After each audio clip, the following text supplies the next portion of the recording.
Boleh sebut nama? Saya Hussein Muhammad, komisioner dari Komisi Nasional Anti Kekerasan Terhadap Perempuan. Komisi Nasional ini adalah institusi human rights independent, salah satu yang ada di Indonesia, tapi secara spesifik memfokuskan diri pada isu-isu kekerasan terhadap perempuan. Ini lahir dari sebuah peristiwa besar 1998, peristiwa Mei 1998, di mana pada saat itu telah terjadi kekerasan yang luar biasa, yang cukup masif di Jakarta, terutama terhadap perempuan Tionghoa. Kekerasan itu bentuknya yang paling banyak adalah kekerasan seksual, perkosaan, eksploitasi seksual, sebagainya. Korban-korban mati juga cukup banyak, yang menderita sampai hari ini juga masih ada. Dan kami berharap bahwa peristiwa ini tidak akan terjadi lagi di kemudian hari, hari setelah itu.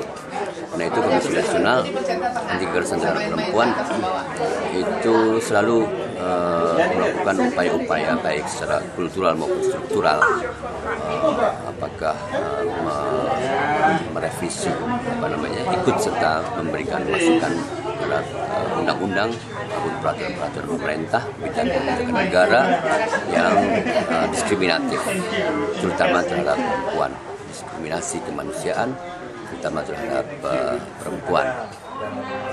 Nah,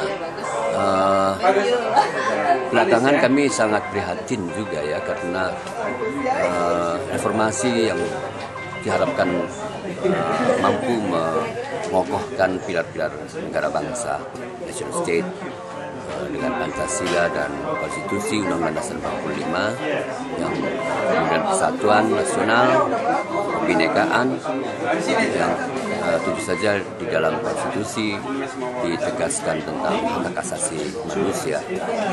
Itu ingin sekali ternyata menimbulkan satu masalah baru dengan otonomi daerah. Pemerintah di daerah-daerah telah melakukan perumusan atas peraturan-peraturan daerah yang menurut kami diskriminatif, terutama terhadap perempuan. Kami dari Komnas Perempuan telah melakukan pemantauan di 7 provinsi, 16 kabupaten kota di Indonesia, mengenai peraturan-peraturan daerah sejak tahun 2008. Pada tahun 2009 kami kemudian mencatat ada 154 peraturan daerah yang diskriminatif terhadap perempuan, bahkan juga terhadap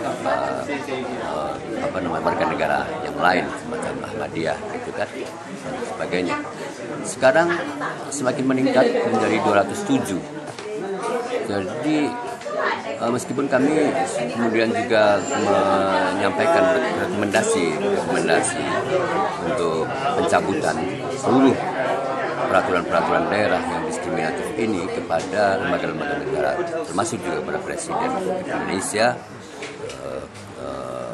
tetapi tampaknya belum cukup berhasil. Ada satu yang berhasil tidak sejak Komnas HAM berdiri? Sebab kasus kekerasan terhadap perempuan bukan saja Mei 98, tapi banyak isu seperti Papua yang Bapak sebut. Oh iya. Tapi ada dari Komnas HAM ada perempuan. Ya, saya kira yang solusinya sangat membahagiakan adalah berhasilnya diundangkan Undang-Undang PKDRT ya tahun nomor 23 tahun 2004 ya.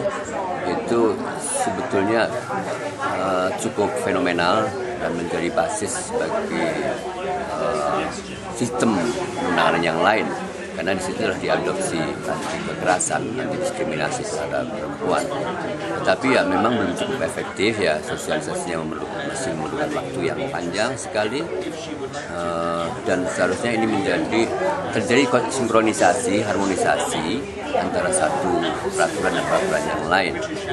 Jadi kalau dari sisi hal yang positif sebetulnya keberhasilan sebetulnya cukup banyak ya. Ratifikasi CEDAW misalnya, kemudian ratifikasi HAM ya, konvensi-konvensi internasional HAM, ini sebetulnya sudah ada. Jadi kalau soal hukum ada sukses di situ, tapi soal penegakan hukum betul, itu belum ada sukses. Betul, jadi yang terjadi sistem hukum sudah cukup baik, kemudian ya perundang-undangan yang melindungi HAM itu juga sudah cukup baik, tetapi implementasi supermasi hukum ini belum. Jadi problemnya apa? Ada hukum, kenapa penegakan hukum ada problem? Kayak ada kemacetan di situ. Iya, jadi kalau kami pikir-pikir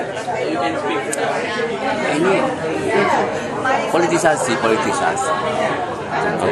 Politik, permainan politik identitas, begitu kan, politik pencitraan, nah, seperti itu yang terjadi. Karena itu secara pikiran sehat ya, saya kira selalu bingung orang, mengapa sudah ada hukum seperti ini, apalagi sudah ada, tetapi kok tidak bisa dilaksanakan seperti itu.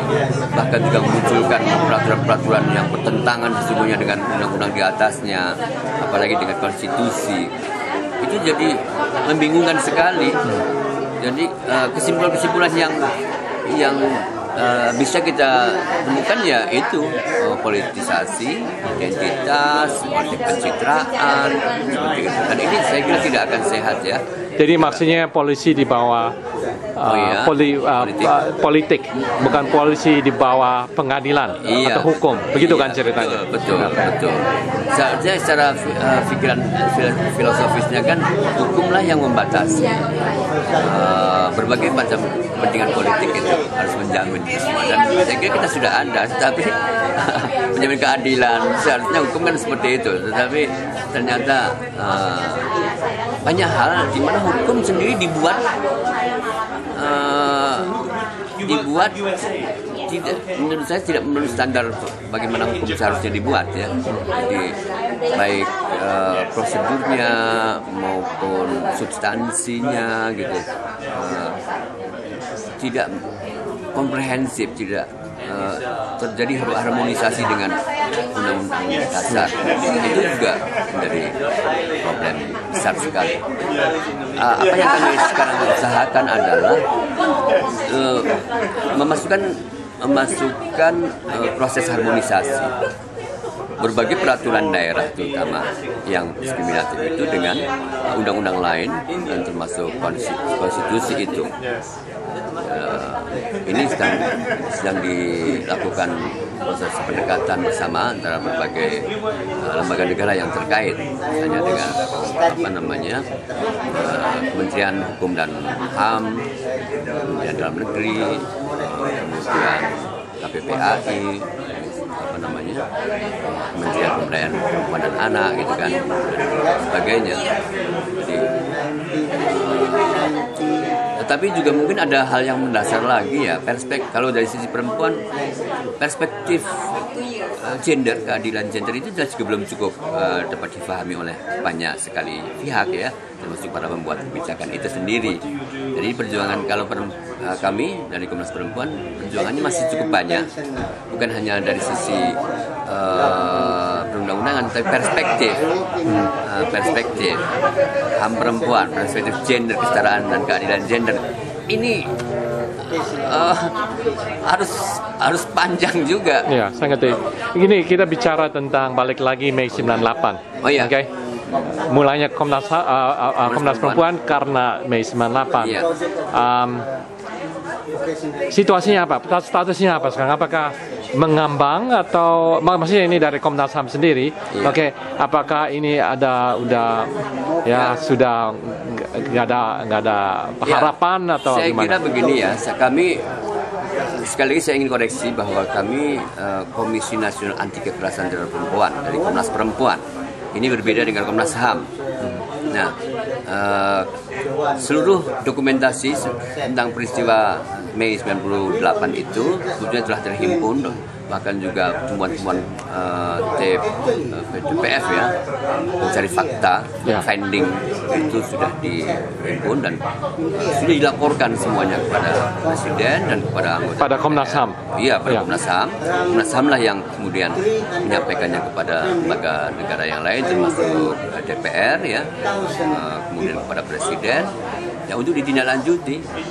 Tidak dilanjuti oleh Komnas HAM. Komnas HAM sudah meminta untuk pemerintah menindaklanjuti temuan ini kan. Tetapi kan sekarang sudah ada pada pemerintah sendiri. Maksud pemerintah apa? Legislatif atau pemerintah eksekutif atau yang mana, cabang yang mana? Yang hukum legislatif. Iya legislatif. Tapi jadi, bukan legislatifnya. Legislatif ya harus memperjuangkan itu agar pemerintah dalam hal ini kejaksaan ataupun pengadilan itu ya harus melaksanakan. Jadi masalahnya ada di tangan legislatif, bukan judicial ya. Ya, jadi itu dulu. Ya, sebetulnya di legislatif dulu, kemudian judicial. Right. Ya, jadi problem di situ. Ya. Tapi kelihatannya banyak yang mengira kayaknya udah hopeless gitu, sebab jarang ada peristiwa yang terjadi di Indonesia di mana diselesaikan. Ya seperti Bosnia diselesaikan ya, tapi masalah kayak Semanggi, masalah itu tidak pernah diselesaikan. Nah itu problem. Iya sangat banyak ya. Sangat banyak. Bahkan juga jauh sebelum ini peristiwa 65. Ya 65. Tidak pernah diselesaikan. 65, 98, kemudian Semanggi gitu kan, bahkan Timur misalnya, Timur isu itu kan mandek tidak diselesaikan. Oke, baiklah, terima kasih ya Pak. Terima kasih sama-sama.